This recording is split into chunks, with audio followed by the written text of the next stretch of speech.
screen's blinking in and out. Don't know what that means. There it goes again. Are you blinking in and out? I'm live. Are you live? Am I live? I don't know. I think I'm live. I feel like I say that every time we do one of these things. But here I am. Welcome to another Facebook Live event. This one is going to feature the first two books of my Convenient Risk series. And first, I am getting ahead of myself. Let me introduce myself for those of you that this is your first Facebook Live event with me.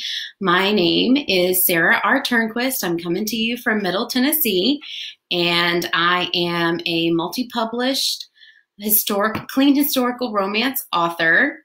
And I've lost my words. It happens sometimes to the best of us. So this Convenient Risk series is right now a 3-book series. Again, I'll be sharing the first 2 books today. And it is planned to be a 6-book series. And the 4th book will be coming out by this summer. Don't have an exact date yet, but it should be here. It should be out. It's here in my computer, but it should be out for everybody by June, July, sometime like that. So as we go through the Facebook Live event today, feel free to ask questions in the comment section, and please do stay tuned for details of the giveaway. And I'm in the wrong computer monitor. So moving right along, here is, and we're going to do the flippy flop screen thing. Here is A Convenient Risk, the book that started the whole series.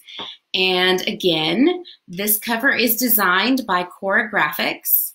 And some of my readers say that it is their favorite cover. And while I do like the cover, I would not say that it stands out among the others for any particular reason, although there are many elements of the cover that I do like in particular. This is one of the covers that I really enjoy what she did with the back. Maybe that's one thing about that it stands out among the other covers is the back of the book. I really do like that she put the, let me move that a little bit closer, that she has the horses grazing back there. She really did a great job with the sky. And of course there's me down there. Such a cute, just such a nice photo of me. I like my author photos. I'm not the most photogenic person in the world, so I think the photographer did an amazing job capturing a good side of me, if you will. But there we are, Convenient Risk. There is the hero, Brandon Miller, and the heroine, Amanda Haynes. They're on the cover, as well as the tagline right there. It says, "Once love is gone, can you find it again?" What on earth does that mean? When you read the back cover copy, it makes a little more sense. So normally, as you know, for those of you that have been hanging out with me for a bit, you know that at this time we do the bookstore maneuver and flip it over and read the back cover copy. But before we do that, I would like to tell you a little bit more about the origin of the story. If you saw my Facebook, Instagram, or Twitter post about this live event, you may have noticed that I mentioned the backstory, the behind the book story for this series, for this first book in particular, is one of the more intriguing ones, in my opinion. So this is how it goes. Once upon a time. Okay. It actually begins a little bit more mundane than that. As a writer, I am forever trying to learn more about my craft and improve the craft of writing for the betterment of myself and to better please my readers, right? Writing conferences and retreats are like college classes, college semesters compressed into a week for writers. This is wonderful that we can continue our education on the craft of writing this way. It's really hard that you get all of this information pressed into your head in such a short amount of time. So it's wonderful and it's crazy at the same time. But these conferences and retreats are great places for us to learn, for us to network with other writers, and have the opportunity to stay in touch with what's happening in the market. Very important as well. And to get the chance to pitch to agents and publishers or just ask questions. If you are an aspiring writer, author, if you are already writing or are already published and you're wondering about conferences or retreats, I highly recommend them. You should be reading books on the craft of writing, but nothing can replace being in live classes, sitting under a writing coach or a writing teacher, and being able to be side by side with other writers that are just in the trenches with you, knowing that we're all in this together. Yeah. So it just so happens that one of my BFFs is best-selling author Hannah R. Conway. She writes contemporary women's fiction with a military flair. She is a military wife, and so all of her works have this this thread running through them, this military thread. And she is fantastic, and her books are fantastic. And I think we're going to link you to her in the comment section if that intrigues anybody, and it should. Her writing is fantastic, and she is fantastic. I say that. I will also say that she is my conference buddy, and so we do go to these conferences and retreats. Most of them we go together, not all the time, but most of the time. And I jokingly say that whenever we do go to one of these things together, my husband has to set aside some bail money. Never had to use it, but I jokingly say that he sets aside something like that because she is super fun. But at any rate, at one such conference, we had some downtime. And so my sweet friend Hannah, who is also a great lover of all things historical, said, hey, she has this really perky personality about herself. Hey, let's go to the cemetery. Okay. Because I'm just a whatever kind of person. We'll do that. Sure. While going to the cemetery is not typically my idea of fun, and I began to feel a little uneasy about our BFF status and her sanity, I thought, let me give her the benefit of the doubt. And most importantly, it was still daylight. I cannot stress the importance of that last detail. Still daylight. So that was the situation at the time. On this side of things, I can't thank her enough because of what happened in the next few seconds of this story. So we went to the cemetery. So fun. And we walked around, her teaching me why cemeteries are great fun, respectfully great fun. We would look at the headstones and especially the older ones, looking at the dates, you know, the birth dates and death dates, and just thinking about the time period that the people would have lived and what kind of things they would have experienced in their life, that kind of thing. And we came to a set, you know, a collection, a little grouping of headstones. And according to the birth and death dates, and I believe it also had marriage dates on it. It's been a while for me since I was in this little cemetery. This woman had married a man that was much, much older than she was. And then he died. And then she married a man much closer to her age. Now, for a writer, it really starts the wheels turning, right? So I wondered, did her parents arrange this first marriage for her out of necessity? Maybe she was from a poor family and they needed her to have better circumstances. At any rate, the man died a few years after they married. Or maybe she killed him. I don't know. Who knows? Then she married the man that was much closer to her age. And I thought maybe this was a man that she really loved and wanted to marry initially. You know, the romantic in me just thinks these things. Well, he died several years into their marriage, I'm sure tragically. Or maybe you're thinking she's a black widow and she killed him too. I don't know. My mind was spinning though. I thought about this, I don't know, should I call it a condition that, or this situation when a loved one passes, and maybe you'll recognize this in yourself too, although I don't wish that you have had a loved one pass. But I've noticed in myself and in others close to me that when a loved one passes, there's this tendency, I'll call it, to glass over some of the harder, rougher edges of the person, some of the not so good things about the person, some of the challenging things in their personality.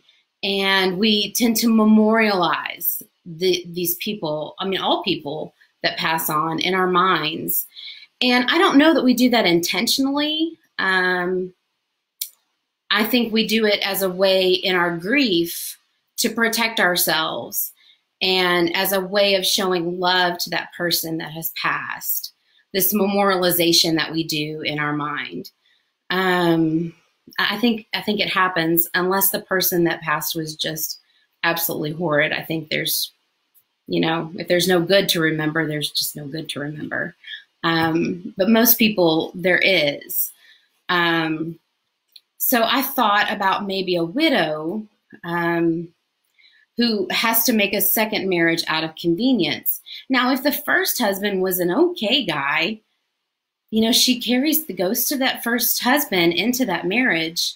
What kind of chance does the second husband have with that woman, sharing her heart with him? If the first husband was an amazing guy, she's not going to remember any of his flaws. And he's got zero chance. So I thought about these things and mulled over these things. And, you know, I really don't know how that would work with a second marriage. I've only been married once, and thank the Lord, my Prince Charming has been patient enough to stick with me. So I wanted to work this concept out in this story bubble, in this fictive bubble, and play with this concept a little bit and see where it led. And as you know, for those of you that have been watching these Facebook Lives with me, I take this love story and I weave it with a historical event, person, or place, or whatever. So I chose an American outlaw. I thought, how fun would that be to research and write about an American outlaw and kind of weave that into this love story. Not feature the American outlaw. When I breathe life into a person in the story, a person that actually lived, I try to not have them featured in the story. I try to have them just kind of walk on and off the page, you know, in a smaller role. So I thought Billy the Kid, because as I researched, I found that he was in this area of the United States that, and during the time that I wanted the story to be placed. So now I will get to the back cover copy so you can see and hear a little bit more about what this story is all about. Okay. He never imagined her heart would be so hard to reach. Forced into a marriage of convenience after her husband dies, Amanda Haynes is determined she will never love again. Not that it bothers Brandon Miller. He needs her husband's cattle.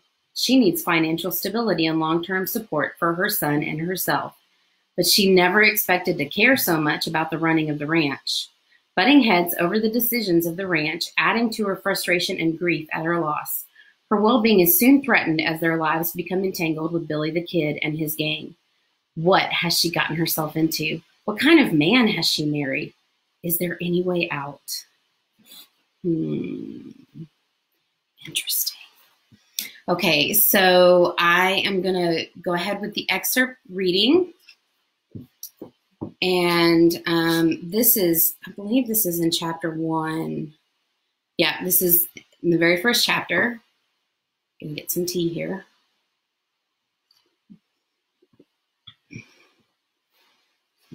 Okay, here we go. Amanda heaved a sigh as she picked up the bucket of water. Why did she have to fill it so full? Because she loathed making multiple trips. So she walked back toward the house, leaning to one side, her shoulder nearly pulling out of its socket as she carried her load. She climbed the porch steps with much effort and breathed in relief when she reached the door.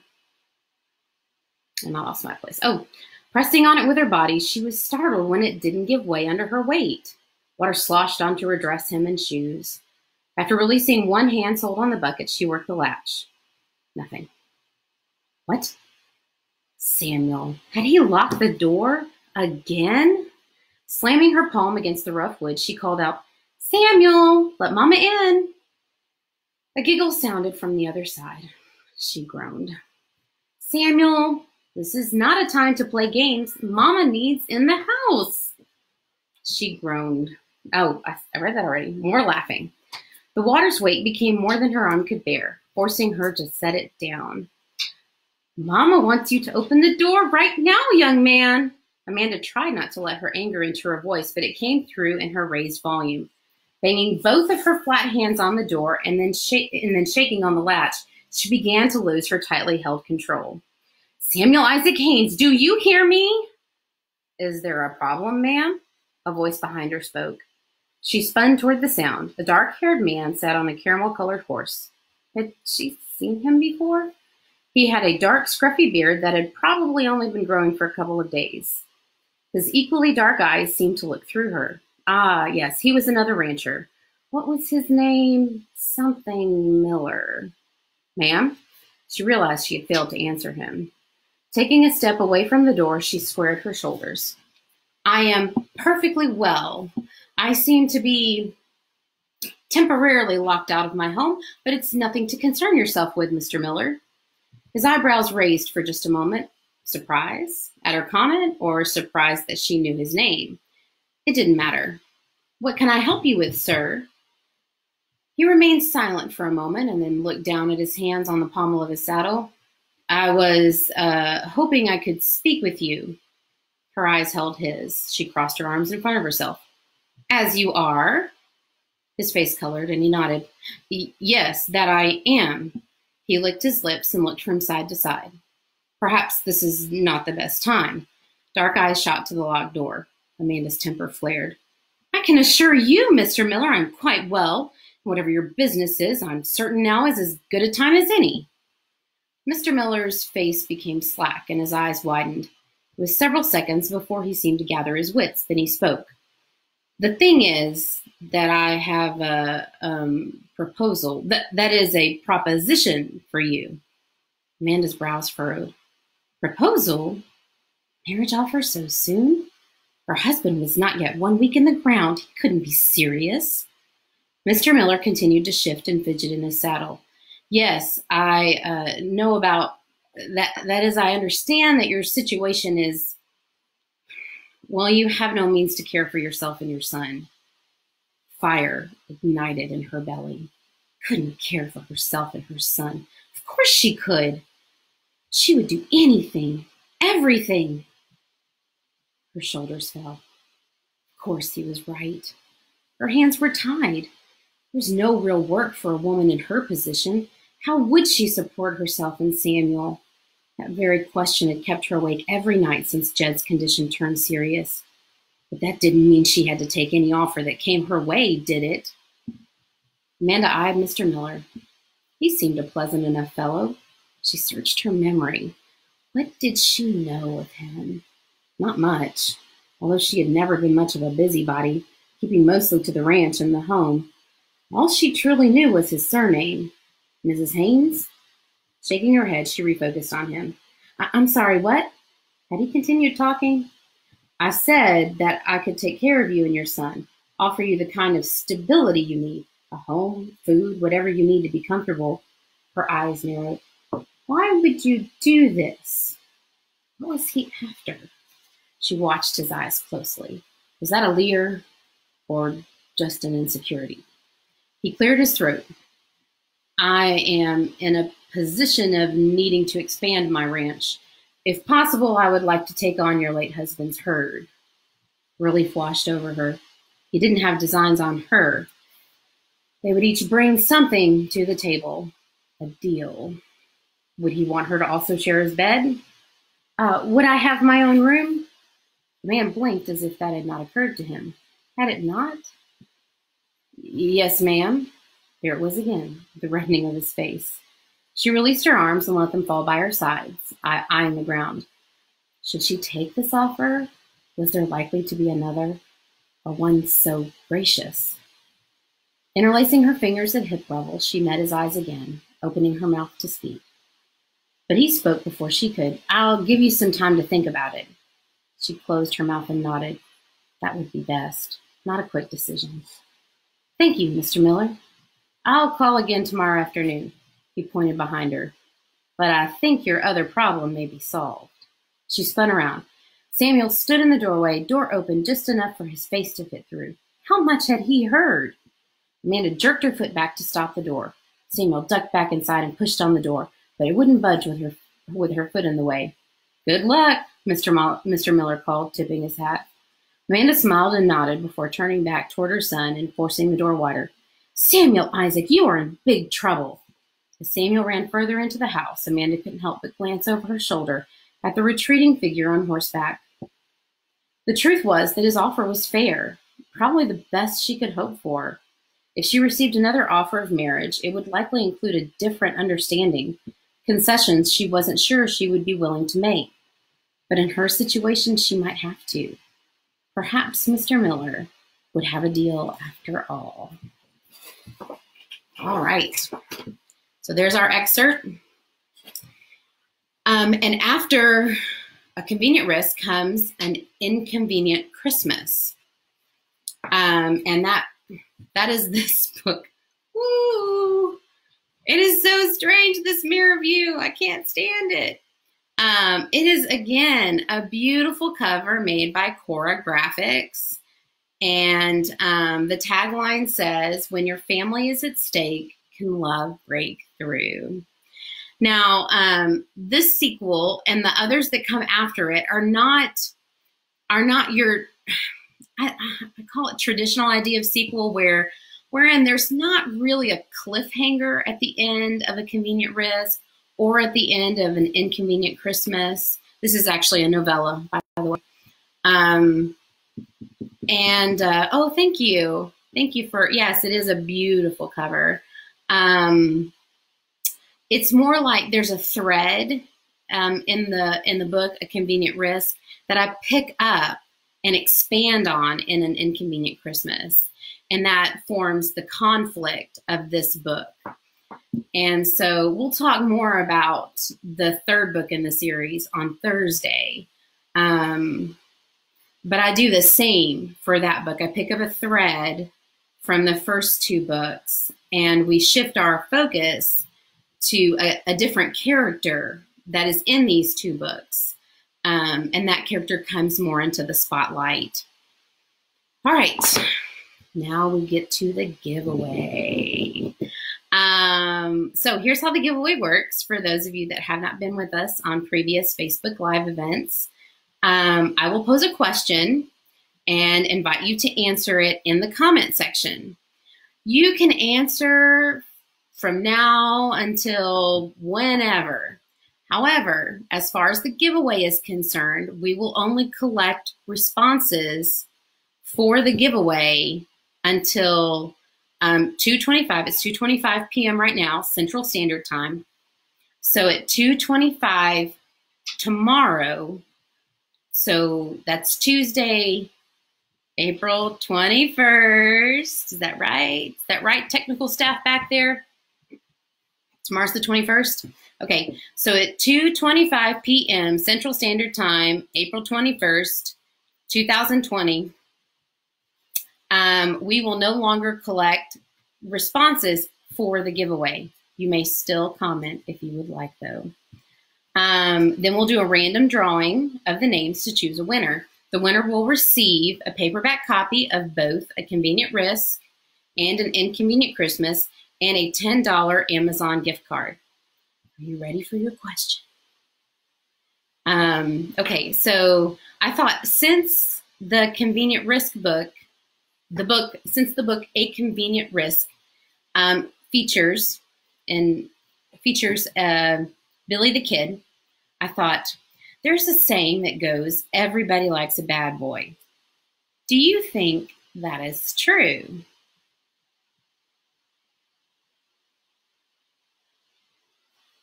So that is your question. Answer it however you would wish, using appropriate language, please. So the saying goes, everyone likes a bad boy. Do you think this is true? And sometime tomorrow I will hop on and answer it myself. Tell you what I think. So if you want to know what I think, check the comment section tomorrow and you'll see my answer. But for now, I'm actually going to step off in just a second. I wanted to mention that both of these books are available on audio as well. Becky Brabham does a fantastic narration of these books. Just fantastic. I can't say enough about it, but fantastic is the only word that's coming to my mind right now. As much as Core Graphics does a fantastic cover, Becky Brabham does a fantastic reading. So be sure to check it out. I think you can listen to a snippet of her reading if you go to audiobooks, or go to audible.com and look up the book. So you can get a little snippet of her reading and see what you think. And join us Thursday. We'll check out the third book in this series. And if you come back next Monday, I will give everybody a sneak peek of the fourth book, which is being written right now. So you might get some idea of what the raw writing looks like. So I will see you on Thursday.